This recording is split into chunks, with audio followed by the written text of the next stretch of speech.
আজকের এই প্রস্তুতি সভায় ঐতিহাসিক পোলোগ্রাউন্ড মাঠে তারুণ্যের রাজনৈতিক অধিকার শীর্ষক সমাবেশ সফল করার লক্ষ্যে চট্টগ্রামের কর্নেলহাটে আকবর শাহ থানা ছাত্রদলের উদ্যোগে এক প্রস্তুতি সভা অনুষ্ঠিত হয়েছে।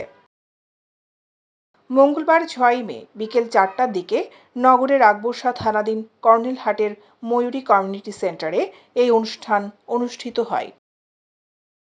নগর ছাত্রদলের সদস্য ছাত্রনেতা আব্বাস রিপনের সভাপতিত্বে ও ছাত্রদল নেতা মোহাম্মদ বেলায়েত হোসেনের সঞ্চালনায় অনুষ্ঠানে প্রধান অতিথি হিসেবে উপস্থিত ছিলেন চট্টগ্রাম মহানগর ছাত্রদলের আহ্বায়ক সাইফুল আলম।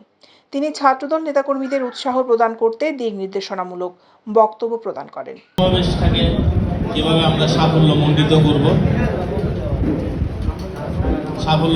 করব ওইটাই হতে হবে আমাদের মূল এজেন্ডা।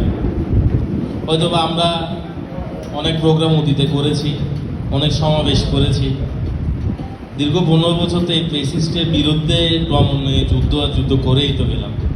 বিশেষ বক্তা হিসেবে উপস্থিত ছিলেন চট্টগ্রাম মহানগর ছাত্রদলের সদস্য সচিব শরীফুল ইসলাম তুহিন।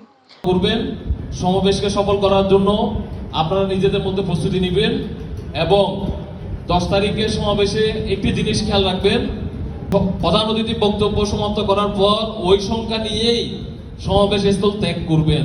আগামী 10 মে তারুণ্যের অধিকার প্রতিষ্ঠার লক্ষ্যে আকবর শাহ থানা কর্তৃক আয়োজিত প্রস্তুতি সভায় উপস্থিত 23 সালও আকবর শাহ থানা ছাত্রদল সর্বোচ্চ অর্গানাইজ নিয়ে ওই মিছিলে অংশগ্রহণ করেছিল। ইনশাআল্লাহ এবারও।